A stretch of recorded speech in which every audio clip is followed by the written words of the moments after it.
খবর শুনছেন প্রভাত সংবাদ চ্যানেল থেকে। আজ জানাবো পশ্চিমবঙ্গ দেশ ও বিশ্বের বাছাই করা গুরুত্বপূর্ণ 40টি তাজা সংবাদ। শুরুতেই জানিয়ে দেব সংবাদ শিরোনাম। অন্নপূর্ণা যোজনার ফর্ম নিয়ে নতুন আপডেট দিল সরকার। মা, মেয়ে, শাশুড়ি, বৌমা বা ননদ কি একই ফর্মে আবেদন করতে পারবেন নাকি আলাদা ফর্ম লাগবে তা নিয়ে বিস্তারিত জানানো হয়েছে। তৃণমূল বিধায়ক মদন মিত্র বিস্ফোরক মন্তব্য করে আনোয়ারকে দাগি খুনি বলে আক্রমণ করলেন। সাম্প্রতিক ঘটনাকে কেন্দ্র করে তিনি বলেন, মৃত্যুকে খুব কাছ থেকে দেখেছেন। যন্তর মন্তরে সিজেপির বিশাল বিক্ষোভের পর রাজনৈতিক মহলে নতুন জল্পনা শুরু হয়েছে। আন্দোলনের পর অভিজিৎকে নিয়ে কি মন্তব্য করলেন দীপ, তা ঘিরে বাড়ছে চর্চা। হাসপাতালের ভর্তি সিপিআইএম নেতা অশোক ভট্টাচার্যের শারীরিক অবস্থা নিয়ে উদ্বেগ প্রকাশ করা হয়েছে। এদিকে মুখ্যমন্ত্রীর ফোন এবং শঙ্করের সাক্ষাৎ রাজনৈতিক মহলে বিশেষ তাৎপর্য তৈরি করেছে। রেশন ব্যবস্থায় বড় দুর্নীতির অভিযোগ সামনে এসেছে। সিমেন্ট মেশানো গম ও চাল পাচারের চেষ্টার ঘটনায় দুই জেলায় ব্যাপক ক্ষোভ ও বিক্ষোভ দেখা দিয়েছে। বকেয়া ডিএ নিয়ে রাজ্য সরকারি কর্মীদের উদ্বেগ এখনও কাটেনি। এই পরিস্থিতিতে কবে বাকি কর্মীরা প্রাপ্য অর্থ পাবেন তা নিয়ে গুরুত্বপূর্ণ তথ্য দিলেন মলয় মুখোপাধ্যায়। অন্নপূর্ণা যোজনার টাকা কবে উপভোক্তাদের ব্যাংক অ্যাকাউন্টে পৌঁছবে তা নিয়ে নতুন আপডেট এসেছে। আবেদনের পর কতদিনের মধ্যে অর্থ জমা হবে সেই সম্ভাব্য সময়সীমা জানানো হয়েছে। বিরোধী দলনেতা শুভেন্দু অধিকারীর বাংলা ভাষণের প্রশংসায় পঞ্চমুখ হলেন কুমার শানু। তার বক্তব্য ও ভাষা ব্যবহারের ভূয়সী প্রশংসা করে বিশেষ মন্তব্য করেছেন গায়ক। কৃষ্ণনগরে একটি স্কুলে 7 বছরের এক ছাত্রীর নৃশংস হত্যাকাণ্ডে চাঞ্চল্য ছড়িয়েছে। ঘটনার অভিযোগে স্কুলের কয়েকজন দিদির ভূমিকা নিয়ে প্রশ্ন উঠছে। অদিতি মুন্সি ও দেবরাজ চক্রবর্তীর টাকা বিহারের বেগুসরাইয়ে চলে যাওয়ার ঘটনায় রহস্য ঘনীভূত হয়েছে। কোন অ্যাকাউন্ট এবং কী কারণে এই লেনদেন হয়েছে তা নিয়ে তদন্ত চলছে। ভারত বাংলাদেশ সীমান্তে আচমকা 60,000 বিজেপি সদস্য মোতায়েনের খবর ঘিরে চাঞ্চল্য ছড়িয়েছে। সীমান্ত পরিস্থিতি ও নিরাপত্তা নিয়ে নতুন করে আলোচনা শুরু হয়েছে দুই দেশেই। মুখ্যমন্ত্রী মমতা বন্দ্যোপাধ্যায়ের হয়ে ইউসুফ পাঠানকে সাংসদ পদ ছাড়ার অনুরোধ করা হয়েছে কিনা তা নিয়ে জল্পনা তৈরি হয়েছে। এই বিতর্কে নিজের অবস্থান স্পষ্ট করে মুখ খুললেন সৌরভ গঙ্গোপাধ্যায়। সাম্প্রতিক ঘটনার পর আবেগঘন বার্তা দিলেন মদন মিত্র। মৃত্যুকে কাছ থেকে দেখার অভিজ্ঞতার কথা তুলে ধরে তিনি বলেন, জীবনের শেষ দিন পর্যন্ত কিছু মানুষের প্রতি কৃতজ্ঞ থাকবেন। তৃণমূল কংগ্রেসে বড় রদবদলের পর প্রথম গুরুত্বপূর্ণ পদক্ষেপ নিলেন অভিষেক বন্দ্যোপাধ্যায়। দিল্লি সফরের আগে তার বার্তা ঘিরে রাজনৈতিক মহলে নানা জল্পনা ও আলোচনা শুরু হয়েছে। এলাকায় দীর্ঘদিন ধরে প্রভাব বিস্তারের অভিযোগে পরিচিত বাপ্পাদিত্য দাশগুপ্তকে গ্রেপ্তার করেছে পুলিশ। দোকান পিছু বিপুল অঙ্কের টাকা তোলার অভিযোগ ঘিরে ঘটনাটি ব্যাপক আলোড়ন ফেলেছে।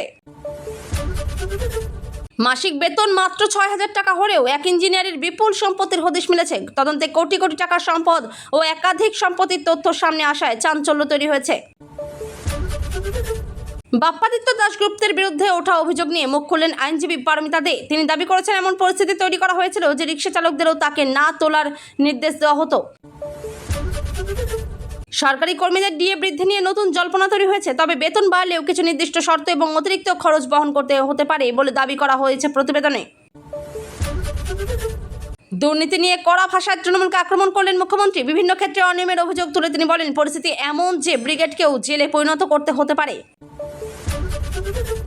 বিজেপির প্রাক্তন হেভিওয়েট নেতা আন্নামালাইকে ঘিরে নতুন রাজনৈতিক সমীকরণ তৈরি হয়েছে। নতুন দল গঠনের আগেই তার সঙ্গে প্রায় 14 লক্ষ সমর্থক থাকার দাবি ঘিরে জোর চর্চা শুরু হয়েছে। ছত্তিশগড়ের পুরো ভোটে বিজেপির বিরুদ্ধে শক্ত প্রতিদ্বন্দ্বিতা গড়ে তুলছে কংগ্রেস। ভোটের ফলাফল ঘিরে রাজ্যে কংগ্রেসের প্রত্যাবর্তনের সম্ভাবনা নিয়ে নতুন করে রাজনৈতিক আলোচনা শুরু হয়েছে। ইন্ডিয়া জোটের ভাঙনের জন্য মমতা বন্দ্যোপাধ্যায়কে দায়ী করা হচ্ছে বলে দাবি উঠেছে। একই সঙ্গে নীতিশ কুমারের এনডিএতে যোগদানের প্রকৃত কারণ নিয়েও নতুন রাজনৈতিক বিতর্ক শুরু হয়েছে।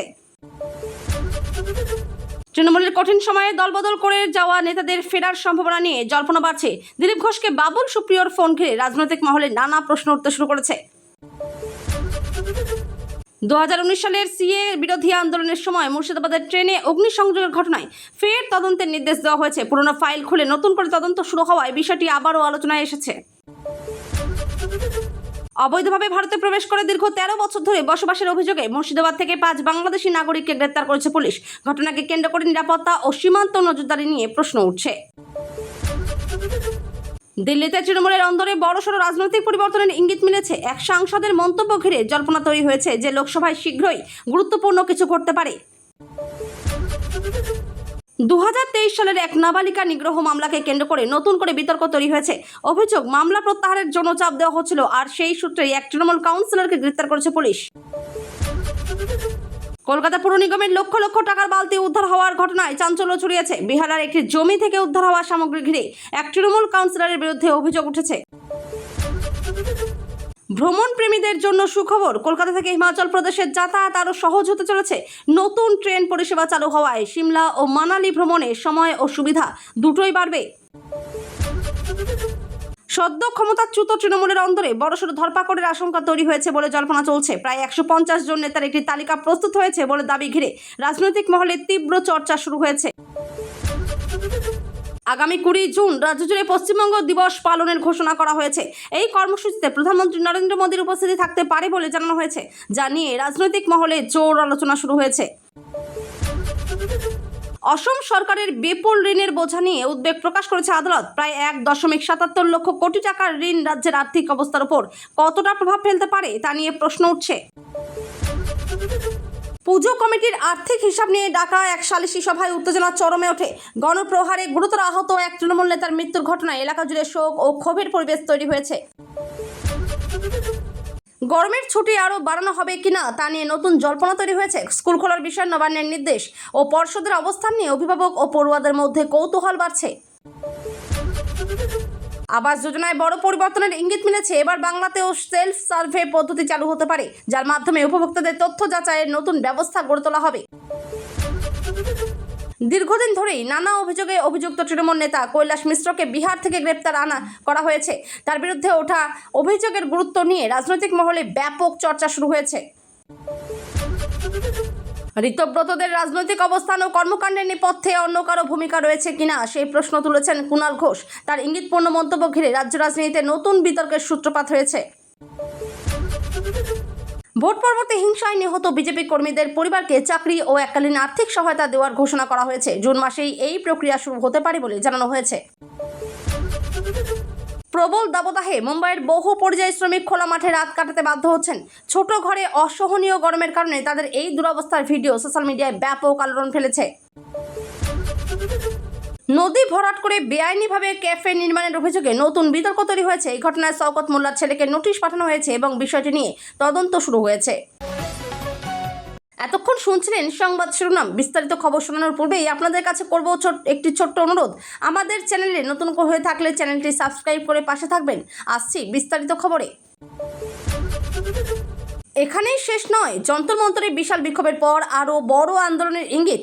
রাজধানী দিল্লির যন্তর মন্তরে আয়োজিত বৃহৎ বিক্ষোভ কর্মসূচিকে ঘিরে রাজনৈতিক ও সামাজিক মহলে ব্যাপক আলোচনা শুরু হয়েছে। বিভিন্ন দাবি দাওয়ার সামনে রেখে বহু মানুষ এই কর্মসূচিতে অংশগ্রহণ করেন। বিক্ষোভ মঞ্চ থেকে আন্দোলনকারীরা নিজেদের দাবির পক্ষে জোরালো বার্তা দেন। কর্মসূচি শেষ হওয়ার পর আন্দোলনের অন্যতম মুখ অভিজিৎ দীপ গুরুত্বপূর্ণ মন্তব্য করেন। তিনি জানান, এই আন্দোলন এখানেই শেষ হচ্ছে না, বরং আগামী দিনে আরও বৃহত্তর কর্মসূচির প্রস্তুতি নেওয়া হবে বলে ইঙ্গিত দেন। আন্দোলনকারীদের দাবি, দীর্ঘদিন ধরে তাদের ন্যায্য দাবিগুলি উপেক্ষিত হয়েছে, সেই কারণে বৃহত্তর গণ আন্দোলনের পথে হাঁটার সিদ্ধান্ত নেওয়া হয়েছে। বিক্ষোভস্থলে উপস্থিত সমর্থকদের মধ্যেও ব্যাপক উৎসাহ লক্ষ্য করা যায়। আন্দোলনের ভবিষ্যৎ রূপরেখা নিয়েও ইতিমধ্যেই আলোচনা শুরু হয়েছে। বিভিন্ন রাজ্যের প্রতিনিধিরাও কর্মসূচিতে অংশ নিয়েছিলেন বলে জানা গিয়েছে। সংগঠনের পক্ষ থেকে আরও জনসংযোগ কর্মসূচির পরিকল্পনা করা হচ্ছে। আন্দোলনকে জাতীয় স্তরে ছড়িয়ে দেওয়ার কথাও ভাবা হচ্ছে। রাজনৈতিক মহলেও এই কর্মসূচি নিয়ে আলোচনা শুরু হয়েছে। বিরোধী ও শাসক উভয় শিবিরই পরিস্থিতির উপর নজর রাখছে। আগামী কয়েক সপ্তাহের মধ্যে নতুন কর্মসূচির ঘোষণা আসতে পারে বলে জল্পনা হয়ে রয়েছে। আন্দোলনকারীদের বক্তব্য, দাবি পূরণ না হওয়া পর্যন্ত তাদের লড়াই চলবে। ফলে যন্তর মন্তরের এই বিক্ষোভ এখন জাতীয় স্তরে আলোচনার অন্যতম বিষয় হয়ে উঠেছে। বকেয়া ডিএ নিয়ে বড় প্রশ্ন, কবে টাকা পাবেন বাকি কর্মচারীরা, জানালেন মলয় মুখোপাধ্যায়।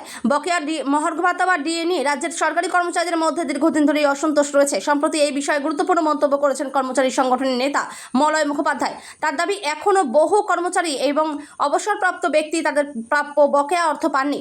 বিষয়টি নিয়ে কর্মচারী মহলে উদ্বেগ এবং ক্ষোভ দুই বাড়ছে। তিনি জানিয়েছেন, বহু কর্মচারী এখনও সরকারি সিদ্ধান্তের অপেক্ষায় রয়েছেন। বকেয়া ডিএ প্রদানের বিষয়ে স্পষ্ট সময়সীমা ঘোষণা করার দাবিও উঠেছে। কর্মচারী কর্মচারী সংগঠনগুলি এই ইস্যুতে ধারাবাহিকভাবে আন্দোলন চালিয়ে যাচ্ছে। বিভিন্ন স্তরে সরকারের সঙ্গে আলোচনার চেষ্টাও চলছে। অনেক কর্মচারীর মতে দীর্ঘ অপেক্ষার ফলে আর্থিক সমস্যাও তৈরি হয়েছে। ডিএ সংক্রান্ত মামলাও অতীতে ব্যাপক আলোচনার বিষয় হয়েছিল। কর্মচারী সংগঠনগুলি দ্রুত সমস্যার সমাধান চায়। সরকারের পক্ষ থেকে এখনো পর্যন্ত চূড়ান্ত কোনো ঘোষণা সামনে আসেনি, ফলে কর্মচারীদের মধ্যে অনিশ্চয়তা বজায় রয়েছে। সামাজিক মাধ্যমেও বিষয়টি নিয়ে ব্যাপক আলোচনা চলছে। কর্মচারীদের একাংশ দ্রুত বকেয়া মেটানোর দাবি তুলেছেন। রাজ্যের লক্ষাধিক কর্মচারী এই সিদ্ধান্তের দিকে তাকিয়ে রয়েছেন। আগামী দিনে সরকার কি পদক্ষেপ নেয় সেটাই এখন সবচেয়ে বড় প্রশ্ন। ডিএ ইস্যু রাজ্যের অন্যতম গুরুত্বপূর্ণ প্রশাসনিক আলোচনার বিষয় হয়ে উঠেছে। অন্নপূর্ণা যোজনায় আবেদন করেছেন? কতদিনের মধ্যে অ্যাকাউন্টে ঢুকবে টাকা? জানুন নতুন আপডেট। অন্নপূর্ণা যোজনাকে ঘিরে রাজ্যের সাধারণ মানুষের আগ্রহ ক্রমশ বাড়ছে। বিশেষ করে আবেদন করার পর কতদিনের মধ্যে অ্যাকাউন্টে টাকা জমা হবে তা নিয়ে বহু মানুষের প্রশ্ন রয়েছে। সম্প্রতি এই বিষয়ে নতুন আপডেট সামনে এসেছে বলে জানা গিয়েছে। আবেদনপত্র জমা দেওয়ার পর প্রথমে নথিপত্র এবং তথ্য যাচাই করা হবে। সমস্ত তথ্য সঠিক থাকলে আবেদন অনুমোদনের প্রক্রিয়া শুরু হবে। এরপর ধাপে ধাপে যোগ্য আবেদনকারীদের অ্যাকাউন্টে টাকা পাঠানো হবে। প্রশাসনের পক্ষ থেকে দ্রুত যাচাই প্রক্রিয়া সম্পন্ন করার চেষ্টা চলছে। ব্যাংক অ্যাকাউন্ট এবং আধার সংক্রান্ত তথ্য সঠিক থাকা অত্যন্ত গুরুত্বপূর্ণ। কোনো তথ্য ভুল থাকলে টাকা পেতে দেরি হতে পারে। আবেদনকারীদের নিয়মিত মোবাইল বার্তা এবং ব্যাংক অ্যাকাউন্ট পরীক্ষা করার পরামর্শ দেওয়া হয়েছে। প্রকল্পের সুবিধা যাতে দ্রুত মানুষের কাছে পৌঁছয় সেই লক্ষ্যে কাজ চলছে। ইতিমধ্যে বহু আবেদন যাচাইয়ের প্রক্রিয়া শুরু হয়েছে। বিভিন্ন জেলায় আবেদনকারীদের সংখ্যা দ্রুত বৃদ্ধি পাচ্ছে। প্রশাসন জানিয়েছে ধাপে ধাপে সমস্ত যোগ্য ব্যক্তিকে প্রকল্পের সুবিধা দেওয়া হবে। সাধারণ মানুষের মধ্যে এই প্রকল্প নিয়ে ব্যাপক আশাবাদ তৈরি হয়েছে। আর্থিকভাবে দুর্বল পরিবারগুলিকে সহায়তা করাই এই প্রকল্পের মূল লক্ষ্য। আবেদনকারীদের সরকারি নির্দেশিকা মেনে চলার পরামর্শ দেওয়া হয়েছে। ফলে অন্নপূর্ণা যোজনার পরবর্তী আপডেটের দিকে এখন সবার নজর রয়েছে। এত অপরূপ সুন্দর শুভেন্দুর বাংলা শুনে প্রশংসায় পঞ্চমুখ কুমার শানু। সাম্প্রতিক এক অনুষ্ঠানে শুভেন্দু অধিকারীর বাংলা ভাষার বক্তব্য ঘিরে নতুন আলোচনা শুরু হয়েছে। তার বক্তব্য এবং বাংলা উচ্চারণের প্রশংসা করেছেন জনপ্রিয় গায়ক কুমার শানু। কুমার শানু মন্তব্য করেন, বাংলা ভাষার সৌন্দর্য বজায় রেখে বক্তব্য রাখা সত্যিই প্রশংসনীয়। তিনি বলেন, সুন্দর ও শুদ্ধ বাংলা শুনতে সবসময়ই ভালো লাগে। এই মন্তব্য সামনে আসতে রাজনৈতিক এবং সাংস্কৃতিক মহলে ব্যাপক আলোচনা শুরু হয়েছে। শুভেন্দুর সমর্থকরা এই প্রশংসাকেই বিশেষ গুরুত্ব দিয়ে দেখছেন। সামাজিক মাধ্যমে বিষয়টি নিয়ে নানা প্রতিক্রিয়া দেখা গিয়েছে। অনেকেই কুমার শানুর মন্তব্যকে ইতিবাচক বার্তা হিসেবে ব্যাখ্যা করছেন। আবার বিরোধী শিবিরের একাংশ বিষয়টিকে রাজনৈতিকভাবে দেখার চেষ্টা করছে। বাংলা ভাষা ও সংস্কৃতি নিয়ে আলোচনা নতুন করে সামনে এসেছে। অনুষ্ঠানে উপস্থিত দর্শকদের মধ্যেও বিষয়টি নিয়ে উৎসাহ লক্ষ্য করা যায়। কুমার শানুর বক্তব্য দ্রুত ভাইরাল হয়ে যায়। রাজনৈতিক ব্যক্তিত্বদের ভাষা ও বক্তব্যের ধরন নিয়ে নতুন বিতর্কও শুরু হয়েছে। বাংলা ভাষার প্রতি শ্রদ্ধা ও ভালোবাসার প্রসঙ্গ উঠে এসেছে। অনেকেই মনে করছেন ভাষার সৌন্দর্য রক্ষার বিষয়টি সকলের কাছে গুরুত্বপূর্ণ। এই মন্তব্য ঘিরে সংবাদ মাধ্যমেও ব্যাপক চর্চা চলছে। ফলে বিষয়টি এখন রাজ্যের অন্যতম আলোচিত খবরে পরিণত হয়েছে। রাজনৈতিক গণ্ডি ছাড়িয়ে সাংস্কৃতিক আলোচনারও বিষয় হয়ে উঠেছে এই ঘটনা। মমতার হয়ে ইউসুফকে সাংসদ পদ ছাড়ার অনুরোধ, জল্পনার মাঝে মুখ খুললেন সৌরভ। রাজ্য রাজনীতিতে নতুন করে জল্পনা শুরু হয়েছে ইউসুফ পাঠানকে ঘিরে। একটি রাজনৈতিক গুঞ্জন ছড়ায় যে তাকে সাংসদ পদ ছাড়ার অনুরোধ করা হয়েছে। সেই জল্পনার মাঝে মুখ খুলেছেন সৌরভ গাঙ্গুলী। তিনি স্পষ্টভাবে নিজের অবস্থান ব্যাখ্যা করার চেষ্টা করেছেন। রাজনৈতিক মহলে এই বিষয়ে নিয়ে ব্যাপক আলোচনা শুরু হয়েছে। বিভিন্ন মহল থেকে নানা ব্যাখ্যা সামনে আসছে। বিরোধীরা বিষয়টি নিয়ে প্রশ্ন তুলতে শুরু করেছে। অন্যদিকে শাসক দলের পক্ষ থেকে এই ধরনের জল্পনাকে গুরুত্ব দেওয়া হয়নি। সামাজিক মাধ্যমে খবরটি দ্রুত ছড়িয়ে পড়েছে। অনেকেই জানতে চাইছেন এর পেছনে প্রকৃত কারণ কী। রাজনৈতিক সমীকরণ এবং ভবিষ্যৎ কৌশল নিয়েও আলোচনা চলছে। সৌরভের মন্তব্যের পর নতুন করে বিতর্ক শুরু হয়েছে। রাজনৈতিক বিশ্লেষকরা বিষয়টির বিভিন্ন দিক খতিয়ে দেখছেন। আগামী দিনে এই ইস্যু আরও বড় আকার নিতে পারে বলেই মনে করা হচ্ছে। সাধারণ মানুষের মধ্যেও কৌতূহল বাড়ছে। ইউসুফ পাঠানের রাজনৈতিক ভবিষ্যৎ নিয়েও নানা জল্পনা তৈরি হয়েছে। তবে এখনও পর্যন্ত কোনো আনুষ্ঠানিক সিদ্ধান্তের কথা সামনে আসেনি। ফলে রাজনৈতিক অন্তরে আলোচনা অব্যাহত রয়েছে। যতদিন বাঁচবো এদের কাছে কৃতজ্ঞ। মৃত্যুর মুখ থেকে ফিরে আবেগঘন বার্তা মদন মিত্রের। সাম্প্রতিক শারীরিক অসুস্থতার পর আবেগঘন মন্তব্য করেছেন মদন মিত্র। তিনি জানিয়েছেন, জীবনের এক কঠিন সময়ের মধ্য দিয়ে তাকে যেতে হয়েছে। সেই সময় চিকিৎসক, স্বাস্থ্যকর্মী এবং শুভানুধ্যায়ীদের সহযোগিতা তিনি কখনোই ভুলবেন না। মদন মিত্র বলেন, মৃত্যুকে খুব কাছ থেকে দেখার অভিজ্ঞতা হয়েছে তার। এই অভিজ্ঞতা তাকে জীবনের মূল্য আরও ভালোভাবে বুঝতে সাহায্য করেছে।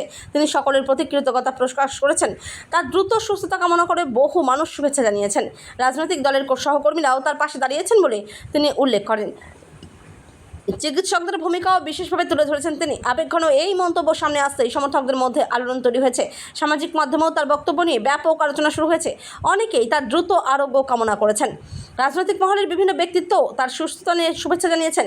মদন মিত্রের বক্তব্যে জীবনের প্রতি নতুন দৃষ্টিভঙ্গির ইঙ্গিত পাওয়া গিয়েছে। তিনি ভবিষ্যতেও মানুষের জন্য কাজ করে যেতে চান বলে জানিয়েছেন। তার এই আবেগঘন বার্তা বহু মানুষের মন ছুঁয়ে গিয়েছে। সমর্থকদের মধ্যে নতুন করে উচ্ছ্বাস দেখা দিয়েছে। ফলে এই ঘটনা এখন রাজ্যের অন্যতম আলোচিত রাজনৈতিক খবরে পরিণত হয়েছে। 20 জুন রাজ্য জুড়ে পশ্চিমবঙ্গ দিবস পালন। প্রধানমন্ত্রী নরেন্দ্র মোদী উপস্থিতি ঘিরে বড় প্রস্তুতি।